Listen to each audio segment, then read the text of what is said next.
A wooden boat heavy with fish glides into a medieval harbor as the sun sets. The air is thick with the smell of the sea and the shouts of merchants, but another scent lingers beneath it all, the quiet, urgent scent of time running out.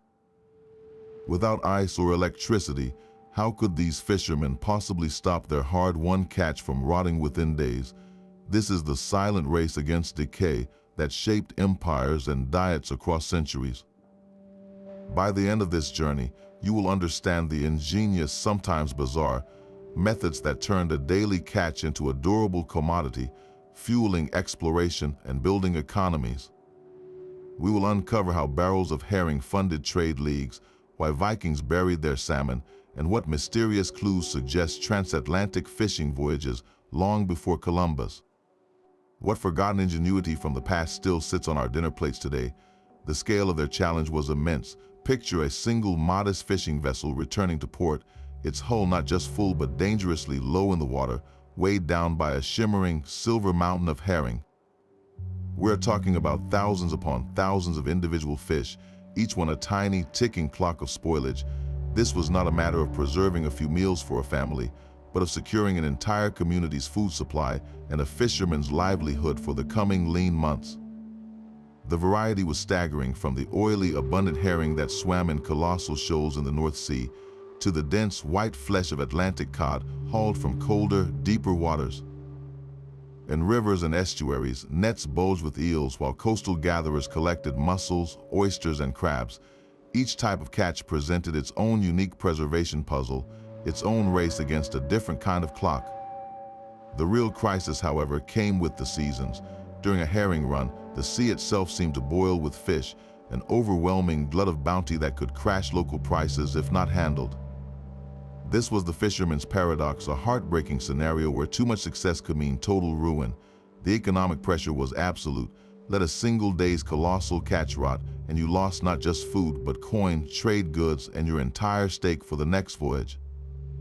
This daily, smelly, urgent problem demanded solutions that were not just effective, but scalable, relatively cheap, and incredibly robust.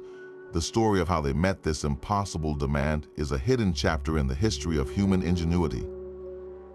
Into this desperate race against decay came one simple, brilliant answer, a mineral so vital it was sometimes used as currency. Salt was the undisputed king of preservation, a magic crystal that could stop time for a fish. The principle is elegantly simple, yet its execution was an art. Salt works by drawing moisture out through a process called osmosis. It creates a hyper-salty environment that is simply too harsh for the bacteria and enzymes that cause spoilage to survive. Think of it not as killing the microbes, but as creating a barren desert within the flesh of the fish where life, including the kind that leads to rot, cannot take hold. The process itself was a ritual of layered labor. Fishermen or their families, often the women on shore, would take the freshly landed catch and begin the methodical work of gutting and cleaning. They would then pack the fish into large wooden vats or barrels known as kinches. Each layer of fish was buried under a generous blanket of coarse, unrefined salt. The weight of the fish above would press down on the layers below, forcing out the briny liquid, creating a pickling brine right in the barrel. This wasn't a gentle sprinkle, it was a total immersion in salt. The type of salt mattered immensely. The most common was bay salt, harvested by evaporating seawater in large, shallow ponds along coastlines. This salt retained trace minerals from the sea, giving it a grayish color and a flavor that could enhance the fish. Inland, they might use mined rock salt, which was more expensive. This points to a crucial fact: salt itself was a valuable commodity, sometimes worth its weight in silver. A fisherman's success wasn't measured just by the size of his catch, but by his ability to afford the mountains of salt needed to save it. The salt tax, or gabelle, in places like France was a hated burden because it made this essential tool of survival and commerce so costly. So when you see a barrel of salted herring in a medieval account book, you are not just looking at food, you are looking at a sealed treasure chest, a portable, durable form of wealth that could travel across kingdoms without spoiling. But even with all the salt in the world, a simple problem remained. A whole salted herring, guts and all, would still spoil from the inside out. The gills and entrails were a hidden reservoir of bacteria and enzymes, a secret timer that could ruin the entire preservation process. The solution born on the decks of North Sea fishing boats was as ingenious as it was simple, and it would change the economy of Europe. It was called gibbing, or the Dutch cure. Instead of just throwing the fish into a barrel, a skilled worker, known as a gibber, would take each herring in hand. With a small, sharp knife, they made a precise cut just behind the gills. Then with a practice motion, they would pull, removing the gills and a portion of the gut in one swift movement. The heart and liver, rich in oils, were often left inside. This was the critical innovation. By removing the most perishable organs, the source of the fastest spoilage, the salt could now penetrate the fish's flesh more completely and uniformly. The result was a product that could last not just for months, but for years. A barrel of gibbed and salted herring became a stable, almost indestructible food source. This was not just better food preservation. This was the creation of the world's first truly globalized commodity. The demand for this superior product was immense, and it created a desperate, parallel hunger for the salt needed to make it. This is where the story expands from the choppy North Sea to a vast continental network. The great salt pans of the Mediterranean, like those in Ibiza and Sicily, produced fine, white salt prized for the final curing. From the Atlantic coast of Brittany, the Bay of Bergneuf shipped mountains of gray bay salt northward, but one of the most crucial sources lay inland, beneath the town of Lüneburg in northern Germany. There, miners dug deep for a prehistoric treasure, solid rock salt from ancient evaporated seas. This salt was hauled by wagon to the port of Lübeck, where it was traded for Scandinavian timber and, most importantly, for the shimmering shoals of North Sea herring. You can see the cycle now. Salt from Lüneburg preserves herring caught by Dutch and Hanseatic fishermen. That preserved herring is traded for grain from Poland, for wool from England, for spices from the East. The humble gibbed herring became the protein engine of the medieval world, a currency of calories that fueled the growth of cities, funded wars, and bankrolled the Hanseatic League's trading empire. The fish that was once a local catch was now a geopolitical force, and it all hinged on that one precise cut of a knife and the mountains of salt that followed. Yet salt was not the only answer to the problem of time. In the cold, clean air of the North Atlantic, another method reigned supreme, one that required no precious minerals at all, only the patient power of the wind and sun. This was the art of drying, transforming a soft, perishable fish into a hard, wooden plank of pure protein that could last for years. The process began immediately after the catch. A cod or similar white fish would be expertly split open along its spine, its head removed and its guts cleaned out. This created a large, flat surface area, perfect for exposure. The fish was then washed in seawater to remove any remaining blood, which could attract insects or cause spoilage. Then came the crucial step. The fish were hung on large wooden racks called flakes, or sometimes simply draped over cliffs and rocky outcrops, where the relentless coastal winds could do their work. For weeks, sometimes months, the fish would hang there, slowly surrendering its moisture to the air. The cold temperatures of regions like Norway, Iceland, and Newfoundland were actually an advantage, inhibiting bacterial growth while the drying process took hold. The result was a product known as stockfish, a fish so thoroughly desiccated it was rock-hard, lightweight, and nearly indestructible. You could not eat it as it was, you would break a tooth. But when soaked in water for days, it would soften and swell, becoming a flavorful, nutritious meal. This created one of history's most remarkable trade routes. The Norse of Scandinavia produced mountains of this stockfish. They loaded it onto their ships, not as a heavy, brine-filled burden, but as a compact, stable cargo. They sailed south, trading these wooden-like planks of fish to the warmer, wealthier cities of southern Europe, places like Venice and Barcelona. There, during Lent and other religious fasting periods when meat was forbidden, this reconstituted fish became a vital source of protein. A fisherman in Iceland could catch a cod, dry it on a wind-swept cliff, and that same fish could end up flavoring a stew in an Italian monastery a year later. The stockfish trade was a silent, slow-motion engine of commerce, built not on spice or silk, but on the simple, brilliant preservation of air. It meant a ship could carry vastly more food value in a lighter load, enabling longer voyages and more complex trade networks. While salted herring fueled the economies of the North Sea, this wind-dried cod connected the frigid Arctic with the heart of the Mediterranean, proving that sometimes the most powerful preservative was nothing more than an empty sky and a steady breeze. But there was a third pillar in this ancient preservation trinity, one that did more than just save the fish, it transformed it. While salt drew out life and wind dried it to a husk, fire and smoke infused it with new character. In the dim, smoky sheds that dotted coastlines and riverbanks, fishermen practiced the alchemy of smoking, turning a simple catch into a delicacy with a soul of its own. The process was a slow, careful dance with heat. Fish, often first lightly salted to draw out initial moisture, were hung high in a specially built chimney or smokehouse. Below, a fire was not allowed to blaze, but was carefully tended to produce not flames, but dense aromatic smoke from smoldering wood chips or sawdust. This smoke was the true agent of preservation. As it curled and swirled around the hanging fish, it performed a dual magic. First, the smoke deposited a complex cocktail of natural chemicals like phenols and acids onto the surface of the fish. These compounds are powerfully antimicrobial, creating a barrier that repels bacteria and molds. Second, the smoke and the gentle heat helped to further dry the fish's exterior, forming a hardened, glossy crust called the pellicle. This layer sealed in whatever moisture remained and locked out the agents of decay. The type of wood chosen was never an accident, it was the signature of a region. In the British Isles, oak and beech were common, imparting a strong, robust flavor. In Scotland and Ireland, fishermen sometimes used peat, the compacted ancient vegetation of the bogs, which gave the fish a deep, earthy, almost mysterious smokiness that spoke of the land itself. This practice also gave rise to two distinct methods, each with a different goal. Cold smoking was the true preservation technique.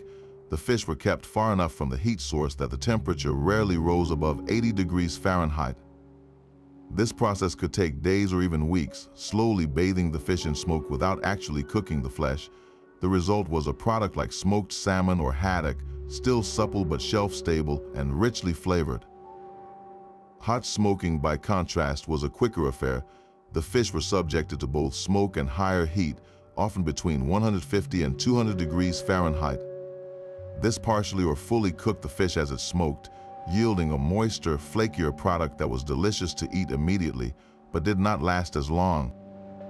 From the kippers of England to the Räucherfisch of Germany, smoking added a dimension of flavor that pure salt or air could not. It turned preservation from a mere necessity into an art of taste, proving that the fight against rot could also be a celebration of the senses. Yet the ingenuity of medieval preservation extended beyond salt, smoke, and wind into the realm of chemistry, where a common kitchen ingredient held surprising power. Alongside the barrels of dry salt and the racks of drying fish, you would often find crocks and jars filled with a sharp, pungent liquid. This was the world of pickling and brining, a preservation method that traded the harshness of pure salt for the bite of acid. While not as durable for long sea voyages as hard salted herring or stockfish, pickling offered a different set of advantages, perfect for smaller catches, local consumption, and adding much-needed variety to the medieval palate. The science behind it is straightforward but brilliant. Instead of creating a desert to kill microbes, pickling creates an environment too acidic for them to survive. When fish is submerged in vinegar or in a weak brine that ferments to produce its own lactic acid, the pH level plummets. Most bacteria responsible for spoilage simply cannot function in such a sour bath. The acid also helps to firm up the proteins in the fish, giving it a distinctive, pleasing texture. This method was especially popular for smaller, more delicate fish like sprats, anchovies, or slices of larger fish. A housewife or a monastery cook would layer these cleaned fish in a stoneware crock, alternating with aromatic herbs from the garden, like dill, bay leaves, or thyme, and perhaps some peppercorns or juniper berries for extra flavor. Then they would pour over a solution of vinegar, sometimes mixed with a little salt and water, until the fish were completely submerged. The crock would be sealed with a cloth or a wooden lid and stored in a cool cellar. Within days, the transformation would begin. The sharp vinegar would penetrate the flesh, curing it and infusing it with the flavors of the herbs. This was preservation on a human household scale. Monasteries with their walled gardens and disciplined routines became centers for this art. Monks who observed many meatless days needed reliable sources of protein, and a well-stocked pantry of pickled fish was a quiet form of security. The variations were endless. In some regions, they used a weak brine and relied on natural fermentation, similar to making sauerkraut, which would produce a tangy, sour preserve. In others, they used malt vinegar or even verjuice, the acidic juice of unripe grapes. What pickling lacked in long-term durability for international trade, it made up for in accessibility and taste. It brought a splash of bright, sharp flavor to the often monotonous winter diet of grains and root vegetables. So while the great merchant ships carried barrels of salt-cured herring across oceans, in cottages and cloisters across Europe, people were solving the same ancient problem with a simple jar of vinegar, turning a few fresh fish into a lasting, tangy treasure. Yet beyond the sharp tang of vinegar lay an even more transformative process, one that embraced decay to create something entirely new. In the dark, cold soils of Scandinavia, a culinary secret was buried, a method of preservation so effective it bordered on alchemy. This was the world of fermented fish, a controlled rot that turned simple salmon into a winter-long feast. The most famous example carries its history in its very name, gravlax. Today it is a delicacy of dill and subtle flavor, but its origins are far more primal. The word itself comes from Old Norse meaning grave salmon. This was not a metaphor. To make traditional gravlax, fishermen would clean a fresh salmon, then bury it whole in a shallow pit dug into the gravelly bank of a stream, above the tide line. They would pack it with a mixture of salt and sometimes wild herbs they had foraged. The cool earth acted as a natural refrigerator, while the salt began its work of drawing out moisture. But here something more mysterious happened. The buried fish was not just dried or pickled, it underwent a slow anaerobic fermentation. Deprived of oxygen and curated by the salt, beneficial bacteria would begin to break down the proteins in the fish. This process of carefully managed spoilage transformed the texture and flavor of the salmon, making it tender, tangy, and remarkably preserved. After weeks buried in its gravel grave, the fish would be dug up, rinsed, and thinly sliced. It was not cooked, but it was perfectly safe to eat, a testament to the precise balance of salt, temperature, and time. This was preservation that created a luxury, a way to not only save a precious catch, but to elevate it. But the Norse appetite for fermented fish ran even deeper and stranger, toward a product that connected them to the far corners of the ancient world. They had their own version of a sauce that was the ketchup of the Roman Empire, garum. This was not a solid food, but a powerful, pungent liquid condiment made by layering small, whole fish like anchovies or herring with vast quantities of salt in large clay pots. The pot would be sealed and left in the sun for months. Under the heat, the enzymes in the fish guts would liquefy the entire mass, breaking down flesh and bone into a complex, salty, umami-rich sauce. The clear liquid that rose to the top was the prized garum, a flavor bomb used by the spoonful to season otherwise bland porridges, stews, and bread. The solid paste left at the bottom was called a lek, a cheaper, nutrient-dense spread for Viking communities, especially during the long, dark winters when fresh food was a memory. These fermented products were a lifeline. They provided not just calories and protein, but vital vitamins and minerals that prevented deficiency. The strong, salty flavors could make a meal of hard bread and boiled grains feel like a feast. This practice reveals a profound understanding of food science, an intuitive grasp of microbiology centuries before the microscope. They learned that not all rot was dangerous, that under the right conditions, decay could be guided toward deliciousness and durability. So while a Hanseatic merchant sailed with barrels of salted herring and an Icelandic farmer hung cod to dry in the wind, a Norse family might be savoring slices of salmon that had been sleeping in the earth, or adding a dash of powerful, funky fish sauce to their pot, proving that sometimes to truly preserve something, you first have to let it transform. All this ingenious chemistry, however, was often just a backup plan for a far simpler, more elegant solution. The most effective preservative of all required no cutting, no salting, no smoke, just the raw, patient cold of the earth itself. Long before mechanical refrigeration, medieval communities mastered the art of using nature's own icebox. For coastal and riverside families, this began with the simple coolness of the ground. A stone-lined cellar dug deep beneath a cottage or a spring house built over a running stream provided a consistently cool, humid environment. Here, a day's catch could be kept for several extra days, buying precious time to decide whether to salt, smoke, or dry it. The temperature in these spaces might only be 10 or 15 degrees cooler than the outside air, but in the race against spoilage, that small difference was a lifeline. But for true long-term cold storage, they looked to winter itself. In northern regions, when the lakes and rivers froze solid, it was not just a seasonal change, it was a harvest. Teams would go out onto the thick ice with saws and axes, cutting massive blocks, each one weighing hundreds of pounds. These crystalline treasures were then hauled on sleds to specially designed ice houses. These were not simple sheds, they were marvels of passive engineering. Often built partially underground or into a hillside, they were insulated with thick walls of straw, sawdust, or peat. The ice blocks were stacked inside, layered with more insulating material, creating a frozen core that could stubbornly resist the warmth of spring and summer. In such a place, the temperature could be kept near or below freezing for months. For the wealthy, this meant summer delicacies like fresh cream or chilled wine. For fishermen and merchants, it meant something revolutionary, the ability to freeze fish solid. In places like Scandinavia or Russia, they would simply lay cleaned fish out on wooden racks during the deepest cold snaps, allowing them to freeze rock hard in the open air. These frozen fish could then be stored in the ice house, essentially in suspended animation. When needed, they could be thawed and cooked, their texture and flavor remarkably close to fresh. This gave rise to an early form of the frozen food trade. By the late medieval period, there is evidence of ice being traded as a commodity itself. Norwegian merchants might ship sledges of mountain ice to the courts of Europe, and commercial ice houses began appearing in major ports.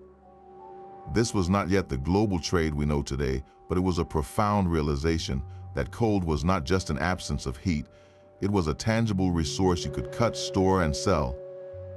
It meant a fisherman in the far north could preserve his catch in its most pristine state, not by transforming it with salt or smoke, but by simply stopping time with a blanket of winter he had saved in a straw-lined pit.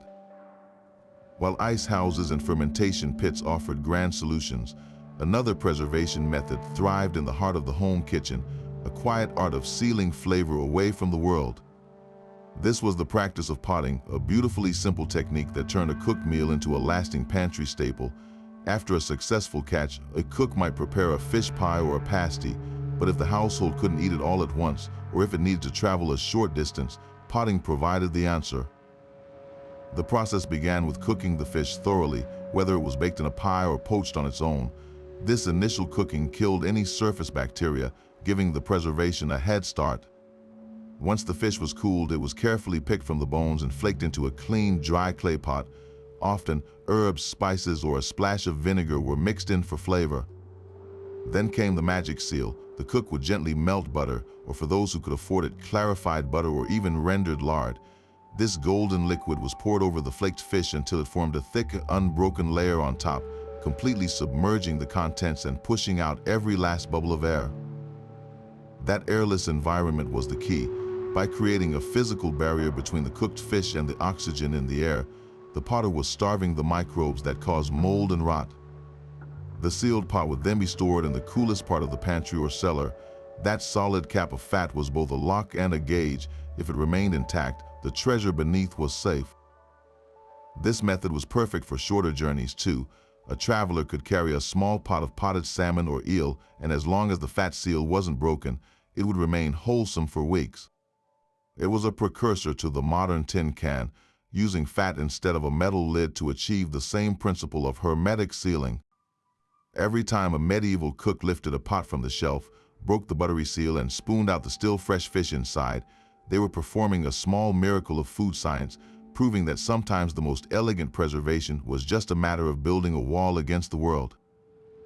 While families sealed fish in butter and merchants built empires on salt, there was another institution quietly perfecting the science of preservation, one with the patience of centuries. Monasteries became the research and development hubs of the medieval food world. Their unique position gave them three critical advantages: a religious rule that demanded fish on fast days, the literacy to meticulously record their experiments, and the communal resources to think on a grand scale. For monks, fish was not just a meal, it was a spiritual obligation. The Catholic Church's calendar was filled with fast days, like every Friday and the 40 days of Lent, when the eating of meat from land animals was forbidden. This created a constant, massive demand for fish within the monastery walls and across the wider Christian community. To meet this need reliably, monks didn't just wait for fishermen, they became farmers of the water. They engineered sophisticated systems of managed ponds, known as stew ponds or fish ponds. These were not simple holes in the ground, but carefully designed aquatic farms. Monks would dam a stream to create a series of graded ponds. The upper pond, constantly refreshed by the inflow, was for breeding and raising young fish like carp or pike. As the fish grew, they were moved to lower, larger ponds for fattening. The lowest pond could be partially drained for the harvest, a bounty of fresh, live protein ready for the table. This was aquaculture on an industrial scale, providing a steady, controlled supply that was immune to the whims of weather and the sea. But the monastic innovation didn't stop at farming. With hundreds of mouths to feed and a mandate against waste, monasteries became masters of large-scale preservation. Their kitchens and storehouses were laboratories of salt and smoke. They could afford to buy salt in bulk, curing not just dozens but hundreds of fish at a time in enormous stone troughs. Their smokehouses were built for volume with tall chimneys and multiple racks, allowing them to process entire harvests from their ponds or from local fishermen they patronized. The records they kept in ledgers called account rolls are a treasure trove. They note purchases of bay salt from Brittany, the construction of a new fish larder, and the amounts of smoked eels sent as gifts to a local lord. This wasn't just subsistence, it was a business. Surplus preserved fish from a wealthy abbey could be sold at market or traded, generating crucial income. A monastery like Fountains Abbey in England or Cluny in France didn't just feed its monks, it fed a small economy, with preserved fish as one of its most stable currencies. In the quiet scriptorium and the orderly rows of stew ponds, the monastic communities turned the urgent problem of preservation into a disciplined, recorded science, ensuring that faith and food security were sustained by the same steady hand. But all the salt and skill in the world would have been useless without one crucial cylindrical invention. Every single method we have explored, from the gibbed herring to the potted eel, relied on a single humble container, the barrel. The art of the cooper, the barrel maker, was the silent, indispensable engine of the medieval food trade. Without a watertight, robust vessel to hold hundreds of pounds of salted fish and sloshing brine, the entire system of bulk preservation and long-distance commerce would have collapsed. This was not simple carpentry, it was a high-stakes craft of precision and strength. The wood of choice was almost always oak, prized for its durability and natural resistance to rot and water. A master cooper would carefully split, rather than saw, the oak staves to follow the wood's natural grain, making each one far stronger. Then came the delicate, almost magical assembly. The cooper would arrange the tapered staves inside an iron hoop, forming the skeleton of the barrel. Through careful heating and bending, the staves were persuaded into that iconic curved shape. As they bent, the cooper would drive on more hoops, the tension pulling everything into a perfect, seamless seal. The true test was when water was poured inside. A leaking barrel was a financial disaster. A well-made barrel was a masterpiece of physics, where the pressure of the liquid inside actually helped to swell the wood and tighten the seals, making it even more watertight as it traveled. But a barrel was more than just a container. It was a medieval bill of lading and a brand name. Before shipping, the head of the barrel would be branded with a hot iron. This mark identified the cooperage, the merchant house, the port of origin, and often the quality grade of the contents inside. A fisherman in Bergen selling his stockfish to a Hanseatic merchant knew that his livelihood depended on the cooper's mark being trusted in markets as far away as London or Bruges. These branded barrels were the standardized shipping containers of their age, stackable in a ship's hold, rollable on a dock, and durable enough to survive months at sea. So the next time you think of a medieval trade ship, picture not just the sails and the sailors, but the dark, silent forest of barrels below deck, each one a sealed world of preserved ocean, each branded mark a promise of quality traveling across the known world. A barrel of salted herring was more than just food, it was a form of money. Across medieval Europe, preserved fish became a preferred currency for paying debts, both to earthly lords and heavenly authorities. For a peasant farmer whose fields yielded grain but no coin, a few carefully smoked eels or a portion of dried cod could settle his annual rent or feudal dues. This practice transformed the fish weir on a river or the family smokehouse into a miniature mint, producing edible currency that everyone, from king to commoner, understood and accepted.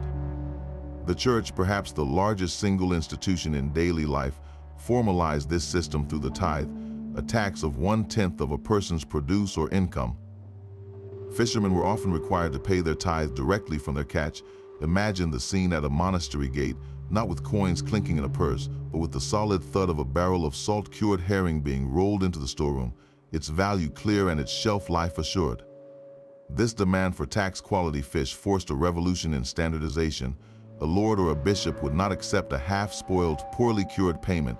The fish had to be durable enough to last until it could be consumed by the household, sold at market, or redistributed as charity. This meant the preservation methods we have discussed, salting, drying, smoking, had to be reliable and consistent on a massive scale. It encouraged the growth of professional curing houses and the strict quality controls seen in merchant guild regulations. But the greatest driver of this entire economy came from a spiritual decree. The church mandated regular meatless days, known as fish days, every Wednesday, Friday, and Saturday, and for the entire 40-day period of Lent, the consumption of meat from land animals was forbidden for all Christians. This was not a suggestion, it was a rule woven into the fabric of law and faith.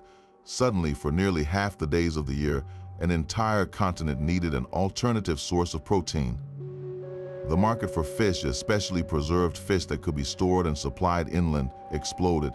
It created a constant, predictable demand that fueled entire fishing fleets and the industries that supported them. Monasteries, as we have seen, became hubs of aquaculture and preservation, partly to feed themselves on these many fast days. Towns and cities built public fish markets, and laws were passed to ensure the quality of what was sold there, punishing vendors who tried to pass off rotten stock. This religious observance, therefore, did more than shape diets, it shaped geopolitics. It funded the shipyards of Holland, it populated the fishing villages of Scandinavia, and it filled the warehouses of the Hanseatic League with barrels destined for every corner of Christendom.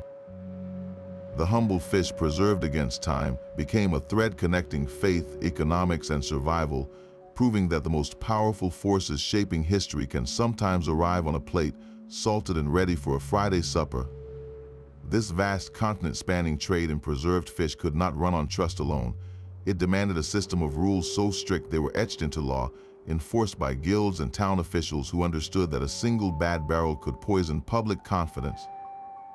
The medieval marketplace was not a free-for-all, but a tightly regulated arena where the quality of food, especially something as vital as preserved fish, was a matter of public safety and civic pride. At the heart of this system were the merchant and fishmonger guilds.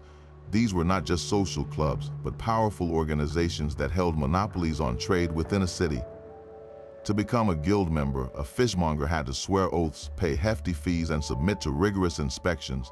In return, they gained the exclusive right to sell fish within the city walls, a privilege they guarded fiercely. The guilds wrote their own rulebooks, ordinances that dictated everything from the hours of sale to the exact methods of curing.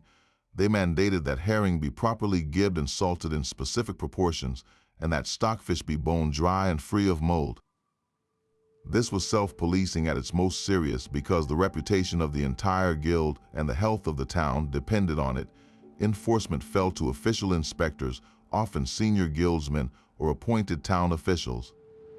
Their job was as hands-on as it gets. When a shipment of barrels arrived at the city gate or the fish market, the inspector would be there. He would not take the merchant's word for it. He would demand barrels be opened at random. Using a long, slender probe, often made of iron or brass, he would plunge it deep into the packed fish. He would then withdraw it and immediately smell the tip. If it carried the faintest hint of putrid decay, the game was up. The entire barrel, sometimes the entire shipment, could be condemned on the spot, but spoilage was not the only fraud they hunted. Some unscrupulous dealers seeking to maximize profit would engage in blatant trickery.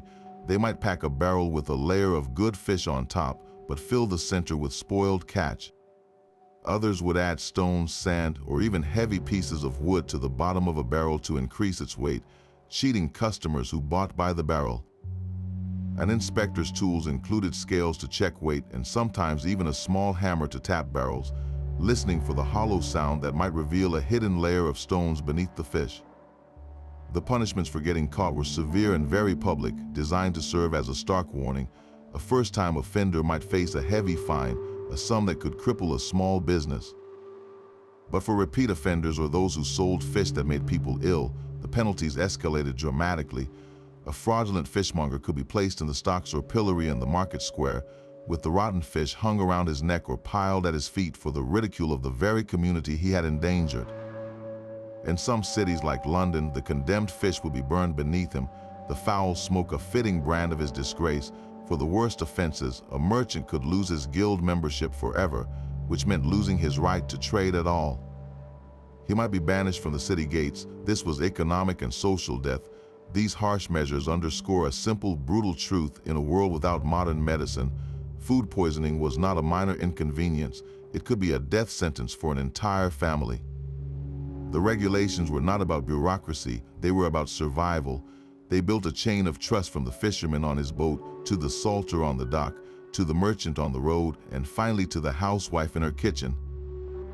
That trust, enforced by the smell of an iron probe and the fear of the pillory, is what allowed barrels from Norway to feed families in Florence, turning a local catch into the lifeblood of a continent.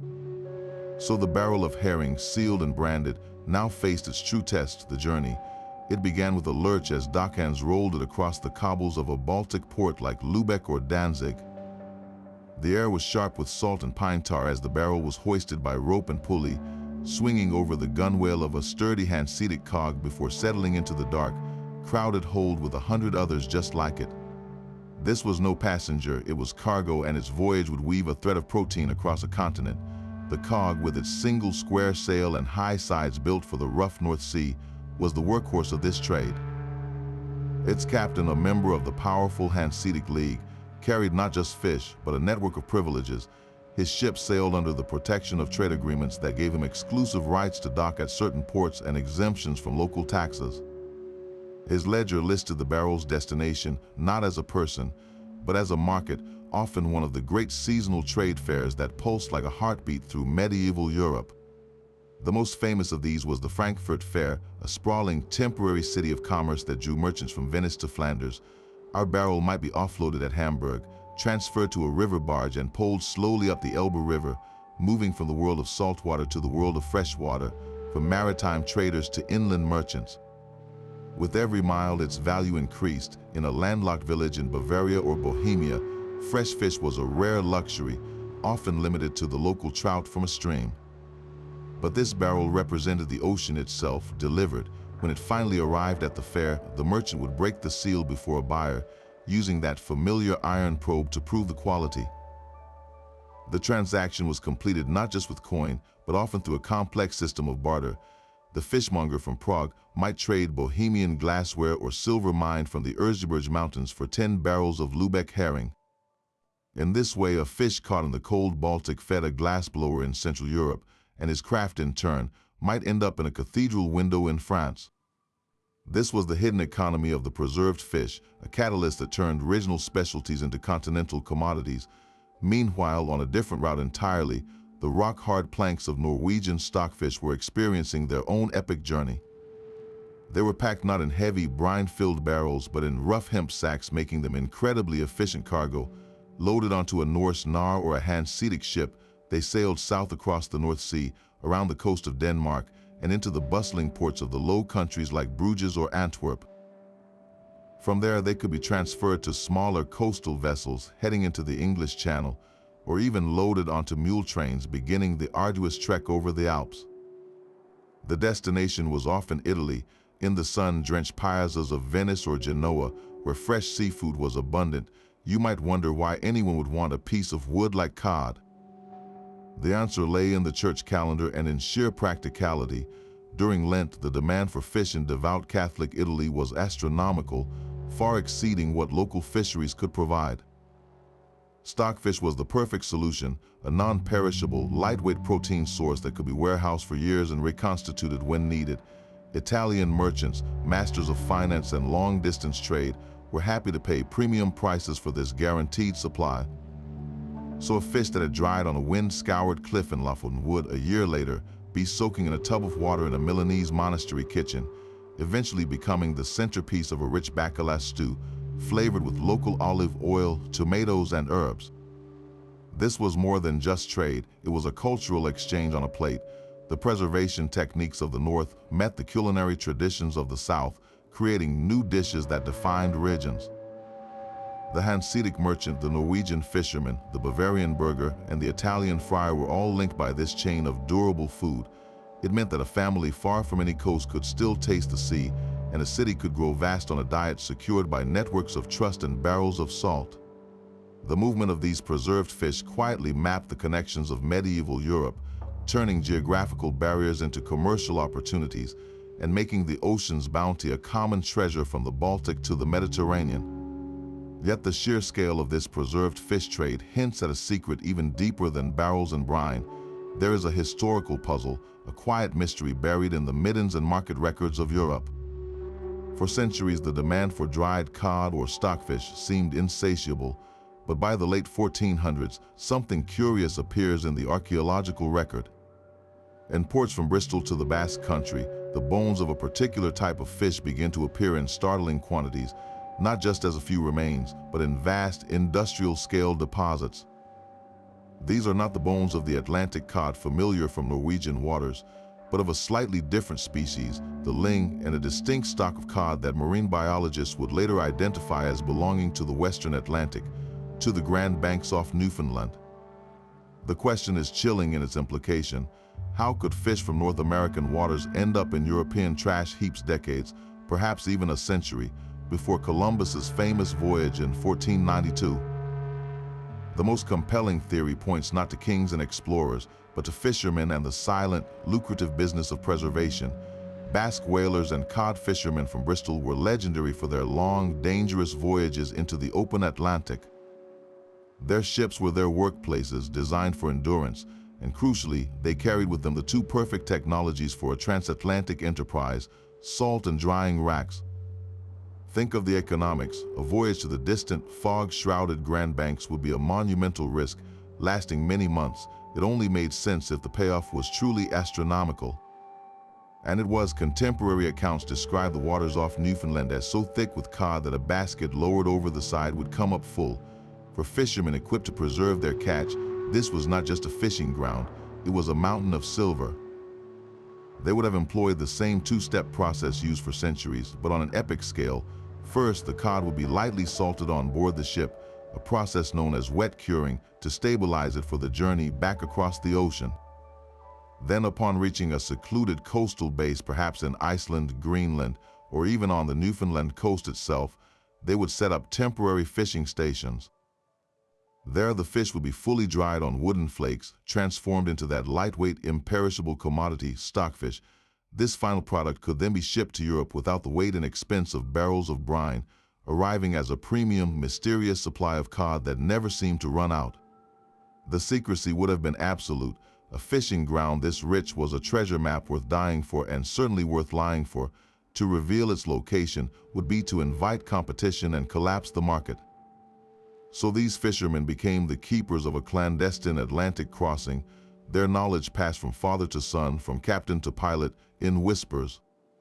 They left no maps for kings, only a silent trail of fish bones in coastal towns, and a European market that, for reasons no merchant could quite explain, was suddenly flooded with an endless supply of perfect, durable cod. The preserved fish, therefore, might be more than just evidence of trade. It could be the very clue that rewrites our understanding of who first bridged the ocean, not for glory or empire, but for the simple, powerful profit found in a well-salted, perfectly dried piece of fish.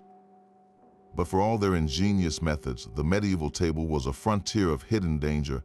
Every bite of preserved fish carried a silent gamble, a risk that the battle against decay had been lost. The very techniques that saved lives could, when imperfectly executed, become instruments of poison. In the dark, airless environment of a poorly sealed pot, for instance, a different kind of life could flourish. If the layer of fat was cracked or the crock was not perfectly clean, a bacterium called Clostridium botulinum could thrive. This microbe produces a toxin so deadly that a mere speck can paralyze and kill. A family sharing a pot of potted eels might first notice blurred vision and a dry mouth. then a terrifying weakness spreading through their bodies. Without understanding the microscopic culprit, they knew only that the food they trusted had betrayed them. Another common peril came from fish like mackerel or tuna, species high in histamine. If these fish were left too long in the sun before salting or smoking, bacteria would multiply and produce this toxin. Eating it caused scombroid poisoning, a rapid onset of burning skin, a pounding headache, and severe nausea. The fish might look and smell only slightly off, but its chemistry had already turned treacherous. This constant threat made the senses the first and last line of defense. Before cooking or eating, a cook would bring the fish close, inhaling deeply for the telltale sour, ammonia-like scent of rot. Fingers would probe the flesh, rejecting any slimy texture or unusual softness that suggested the preservation had failed. In a world without laboratories, the human nose and hand were the most sophisticated testing instruments available. When those senses failed and sickness struck, people turned to a blend of folk wisdom and faith. Herbal remedies were employed, like infusions of chamomile or mint to settle a ravaged stomach, or strong ginger to combat nausea. But often the response was spiritual. Prayers were offered to Saint Erasmus, the patron saint of sailors and abdominal pain, believed to intercede against the agonies of food poisoning. Charms might be spoken over the sick, and amulets worn to ward off the invisible spirits of corruption thought to inhabit spoiled food. This layer of risk was simply part of life's fabric, a reminder that survival was never guaranteed and that every meal, especially one preserved from a distant sea, was a small act of faith. That silent gamble with every meal was a risk explorers and admirals were willing to take on a colossal scale. The very preservation methods that fed towns and paid tithes became the hidden fuel for the greatest voyages in human history. Without barrels of salt cod and sacks of hardtack, the ships of the age of exploration would have been stranded within sight of their own shores. The limitation was not wood or sailcloth or even courage, it was food. How do you fit a crew of 100 men for a journey that could last 6 months, a year, or even longer, across oceans where resupply was impossible? The answer lay in the hold, in a mountain of durable, compact calories. Spanish and Portuguese caravels bound for the Indies were essentially floating pantries of preservation. Their holds were packed with biscuit, a tooth-breaking bread baked rock hard to last for years, and with barrels upon barrels of salt-cured beef, known as salt horse for its tough texture, and of course, salt fish. This was not a gourmet selection, it was a calculated provision of survival. The fish, often cod that had been heavily salted for the longest possible shelf life, provided vital protein and nutrients that helped stave off the deadliest scourge of long voyages, scurvy. While they did not understand vitamin C, captains knew empirically that a diet including some fish seemed to keep men healthier than one of pure biscuit and salt pork. Every mile sailed west into the unknown was powered by the centuries-old knowledge of how to stop food from rotting. When Columbus crossed the Atlantic, or when Magellan's fleet embarked on its circumnavigation, they were sailing on a legacy of medieval fish curing. The successful return of these voyages, in turn, created a self-reinforcing cycle.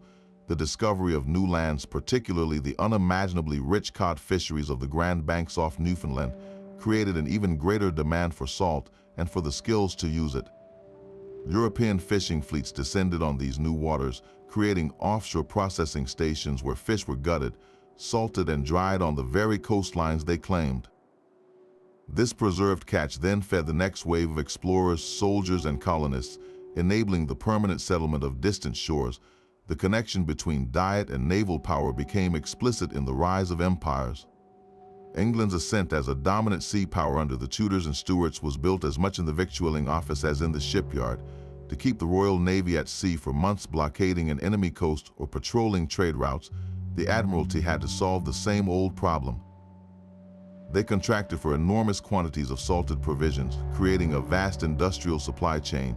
A naval warship's crew might subsist for weeks on a monotonous but sustaining diet of peas porridge, hardtack, and a daily ration of salt fish or salt beef. This salt horse, though notoriously tough and often riddled with maggots in poor conditions, was the protein that kept sailors strong enough to work the sails and fight the guns. A nation's ability to project naval power was directly linked to its ability to preserve food on an industrial scale. The fleet that defeated the Spanish Armada in 1588 was fed by the same preservation networks that supplied London's fish markets. So the next time you see a painting of a tall ship sailing into a golden sunset, look past the romance and picture the dark, crowded hold below. That ship is not just a vessel of wood and canvas, it is a sealed ecosystem of salted time, a testament to the fact that the conquest of distance and the ambition of empires literally ran on fish that had been saved from decay by the humble, world-changing power of salt. The story of these preserved fish is not just written in ledgers, it is buried in the ground. Our understanding of this vast, silent trade comes from a different kind of ledger, one made of bone, clay, and splintered wood. Archaeologists are the detectives of this culinary past, and their most telling clues are often found in what people threw away. Across Europe, from London to Lubeck, they excavate ancient rubbish heaps known as middens. These are not simple piles of trash, but stratified libraries of daily life, and within them, by the millions, are fish bones. The sheer volume is the first clue to the scale of the trade. In a coastal town, you might expect fish bones, but in a landlocked medieval city like York, England, or Prague, the discovery of mountains of herring and cod bones tells a clear story. These were not local catches. The bones themselves are like tiny data chips. By examining their species, size, and even the cut marks left by knives, scientists can reconstruct entire supply chains. A pile of small, uniform herring bones with precise cuts behind the gills points directly to the industrialized gibbing practiced by the Hanseatic League. The bones of large Atlantic cod found far inland whisper of the stockfish trade from Norway, but the evidence goes deeper than bones. In recent years, a powerful new forensic tool has emerged: residue analysis. Scientists can now take a fragment of a medieval cooking pot, a simple clay vessel blackened by centuries of fire, and analyze the microscopic fats and proteins trapped in its pores. Using a technique called gas chromatography mass spectrometry, they can identify the chemical signature of specific foods. A pot used to cook a porridge might show traces of grains and milk fats. But a pot from a coastal site might reveal the unmistakable lipid profile of oily fish like herring or salmon, proof of what was simmering in that pot 800 years ago. This science can even distinguish between cooking methods, detecting the compounds found in smoke, which tells us if that fish was smoked before it went into the stew. Perhaps the most evocative finds, however, come from the seafloor itself. Shipwrecks are time capsules, and among the scattered cargo of a sunken Hanseatic cog, archaeologists often find the remnants of its true treasure, the barrels. The iron hoops may rust away, but the curved oak staves often survive, preserved in the cold, low-oxygen environment of the seabed. Finding these staves in a ship's hold, still stacked in their original positions, confirms the historical records in the most tangible way. Sometimes they find more, like a wooden barrel lid still branded with the merchant's mark, a personal signature from the past now resting in the silt. Each of these fragments, a bone from a midden, a chemical trace on pottery, a waterlogged stave from a wreck, is a piece of a giant puzzle. They are the physical, undeniable proof of the routines we have been exploring, the silent witnesses to the salting, the smoking, the packing, and the sailing. They turn our theoretical understanding into a tangible history, one where you can literally hold in your hand the very wood that once held a fortune in salted herring, bound for a market 1,000 miles away. Those ancient fish bones and barrel staves can tell us what was eaten, but to truly understand the experience, we need to taste it. This is where experimental archaeology steps out of the textbook and into the kitchen. A dedicated group of historians, chefs, and food scientists are now donning aprons instead of lab coats, attempting to faithfully recreate these medieval preservation techniques. Their goal is not just to make history, but to eat it, to discover what a barrel of 14th century herring actually tasted like and how long it could truly last. The process begins with a deep dive into the original sources, translating cryptic instructions from guild ordinances, monastery account books, and even cookbooks like the one attributed to King Richard II's master chefs. These recipes are often frustratingly vague, calling for a good quantity of salt or instructing to dry the fish until it be hard. The modern experimenter must fill in these gaps with period-appropriate materials, using coarse-based salt harvested from traditional salt pans and building wooden flakes for air drying, just as they would have been built 800 years ago. One of the most revealing experiments involves the Dutch cure for herring. Following the gibbing process precisely, researchers removed the gills and partial gut, packed the fish in salt and wait. The result after weeks in the barrel is a revelation. The fish is firm, deeply savory, and surprisingly nuanced. The salt has not just preserved it, but transformed it, creating a rich, almost cheese-like umami flavor that is far more complex than modern, quickly brined herring. The shelf life is astounding, easily lasting over a year in a cool environment, confirming historical accounts of herring being edible after long sea voyages. But the experiments also uncover the challenges. Without modern temperature controls, the line between perfect preservation and failure was razor thin. A batch of fish dried outdoors might be ruined by an unexpected week of rain and humidity, inviting mold. A barrel packed with slightly too little salt could ferment unpredictably, leading to a foul, unusable product. These failures in the modern test kitchen teach a profound respect for the medieval practitioner's skill, a knowledge earned through generations of costly trial and error. Perhaps the most adventurous experiments involve the fermented foods like the Norse gravlax, burying a salmon in a hole with salt and wild herbs as the original method describes, produces a fish with a startlingly strong, funky aroma and a creamy, almost spreadable texture. To a modern palate accustomed to the mild, dill-cured version, it can be shocking. Yet this powerful flavor would have been a welcome burst of intensity in a winter diet of bland grains and stored roots. These taste tests force us to reconsider the medieval palate. It was not bland or unrefined, but adapted to a world where preservation itself created the dominant flavors. Salty, smoky, tangy, and pungent were not just tastes. They were the signatures of safety, the assurance that the food would nourish and not harm. When a modern chef tastes a piece of recreated stockfish, soaked for days and then stewed, they often note its remarkable ability to absorb the flavors of the broth, becoming a hearty, satisfying centerpiece. This tells us that these methods were not merely about survival, but about creating a versatile, valuable ingredient that could anchor a meal across cultures. The work of these culinary archaeologists does more than satisfy curiosity. It rebuilds a bridge to a lost sensory world. It proves that the solutions our ancestors devised were not just clever, they were deliciously, enduringly effective, turning the relentless threat of decay into a lasting, tangible craft. The taste of a preserved fish was a map of its origin.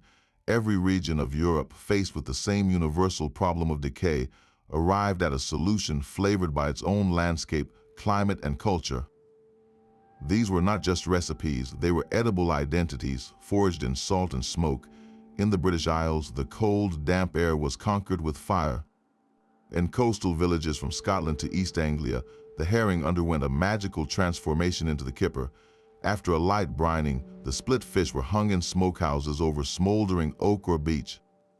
The result was a beautiful, bronze-colored fillet with a deep, rich smokiness that penetrated every fiber. A kipper for breakfast was more than a meal, it was a ritual, a taste of the sea tempered by the ancient forests, a sturdy and familiar comfort against the gray North Sea mists. Travel north to Scandinavia, and you encounter a preservation method so dramatic it feels like a folktale. Stockfish, the wind-dried cod, was already a staple. But in Norway and Sweden, they performed a culinary resurrection known as lutefisk. The rock-hard planks of dried fish were soaked in cold water for days to soften, then submerged in a solution of water and lye, traditionally made from birch ash. This caustic bath caused a chemical reaction, swelling the fish into a gelatinous, translucent state. It was then rinsed repeatedly and carefully boiled. The result was a dish with an extremely mild, almost neutral flavor and a soft, quivering texture that is a beloved, if divisive, centerpiece of Christmas feasts. Lutefisk is a testament to Nordic ingenuity, a process that used the harsh chemistry of the boreal forest to reconquer the preserved sea, creating a dish that is the very definition of acquired taste and cultural pride. Sail south to the sun-baked coast of Portugal, and the story is written in salt and longing. Here, the national obsession is bacalhau, salt cod. Portuguese explorers of the Age of Discovery carried this durable protein across the world's oceans, and it became woven into the soul of the cuisine. The saying goes there are more than 365 ways to cook bacalhau, one for each day of the year. Before cooking, the stiff, salt-encrusted slabs must be soaked for up to 3 days, with the water changed frequently to leach out the salt and rehydrate the flesh. Then it can be shredded into creamy fritters called bolinjos, baked with onions and potatoes or stewed with chickpeas and greens. The flavor is profoundly savory and oceanic, a concentrated essence of the Atlantic that forms the backbone of countless family meals and festive occasions. Bacalhau is not just food, it is a historical anchor, a taste of Portugal's seafaring past preserved in every flake. Meanwhile, in the flat, waterlogged Netherlands, the solution was found in precision and brine. Dutch pickled herring or motts represents the peak of the gibbing technique. Young fat herring caught in early summer are gibbed, lightly salted, and then cured in a mild brine just long enough to develop flavor while retaining a silky, almost buttery texture. Eaten raw, often held by the tail and tipped into the mouth, it is a celebration of freshness suspended in time.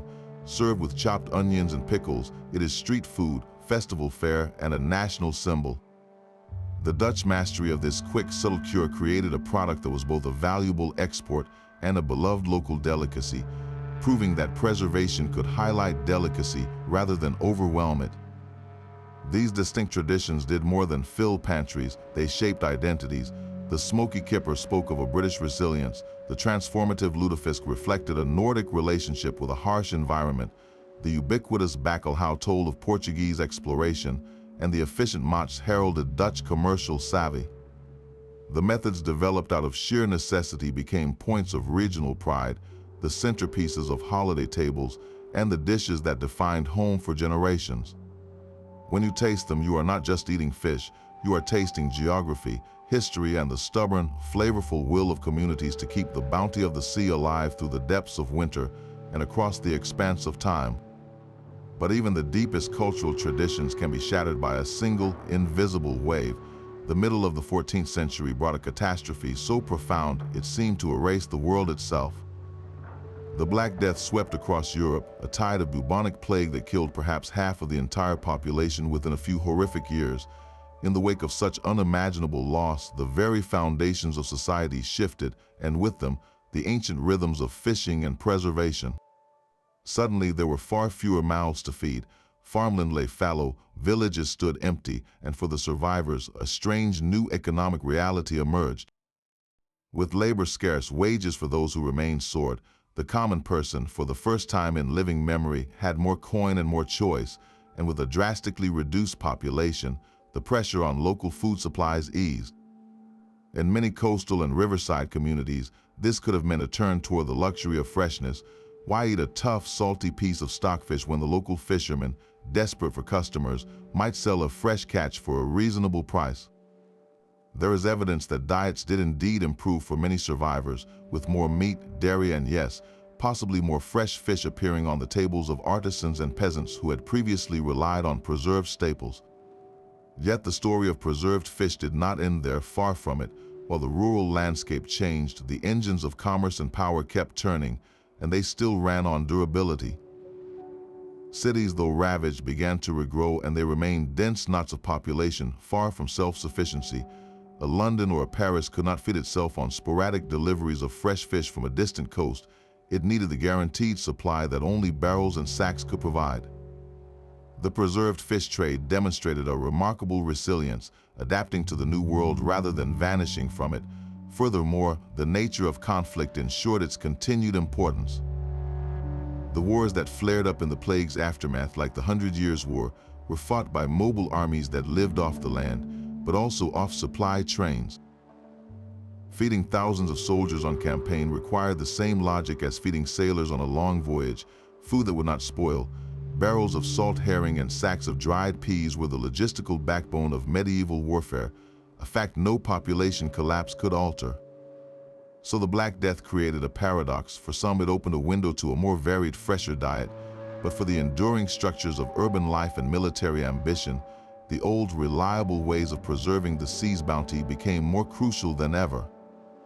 This was not a story of one method replacing another, but of a society splitting along new lines, where the choice between fresh and preserved began to reflect not just geography, but one's place in a radically reshaped world.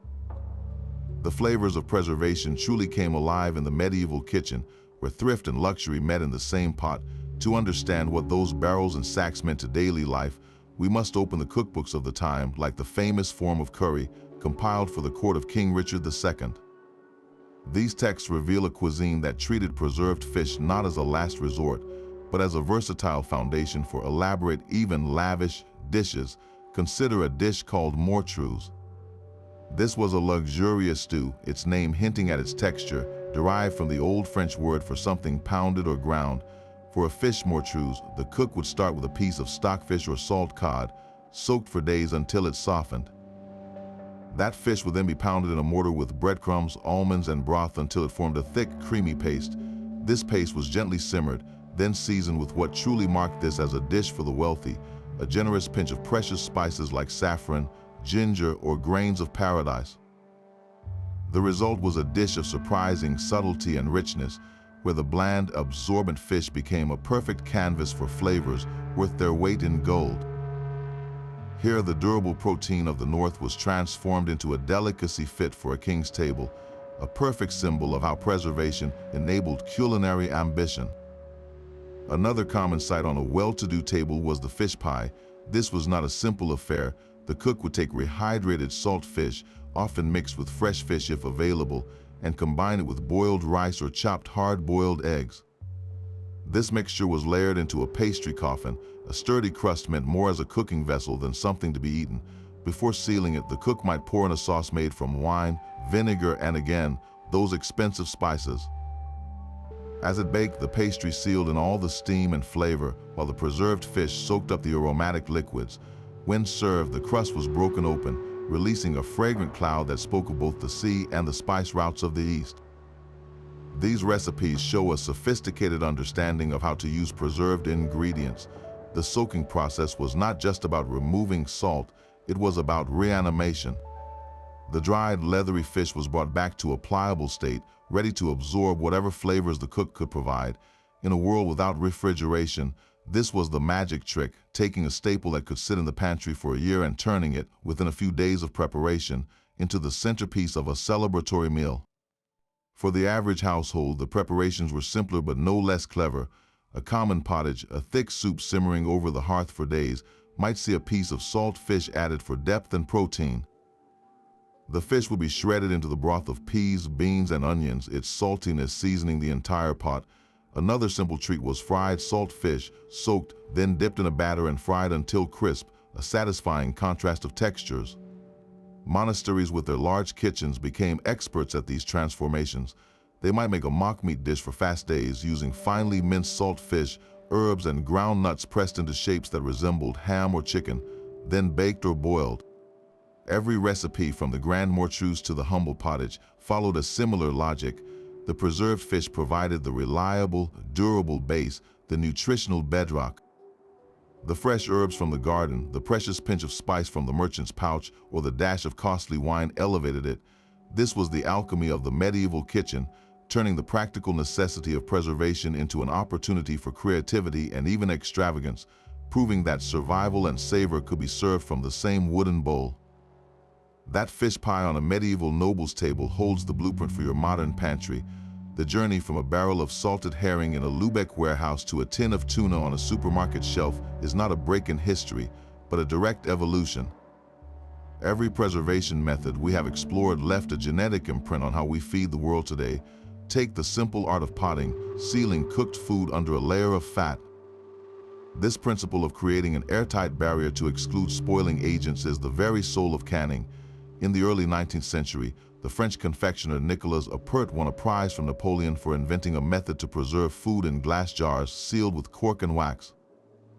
He was essentially industrializing the medieval pot, using heat to sterilize the contents before sealing them away from air. Soon after, the tin can was developed, using metal instead of clay and a machine-sealed lid instead of rendered fat. That can of soup or sardines you can grab from a shelf is the direct high-tech descendant of a medieval cooked stoneware crock of potted fish, both relying on the same timeless idea: kill the microbes, lock out the air, and stop time. Similarly, the vast straw-insulated ice houses of the past were the prototype for the mechanical refrigeration that revolutionized the 20th century.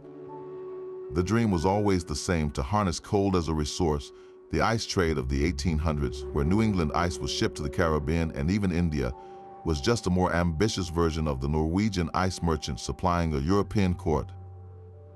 The invention of the compression refrigerator in the late 19th century simply made that captured winter portable and reliable for every home, replacing the communal ice house with the humming kitchen appliance. Yet for all our technology, we have not abandoned the old ways. We have often perfected them into luxuries.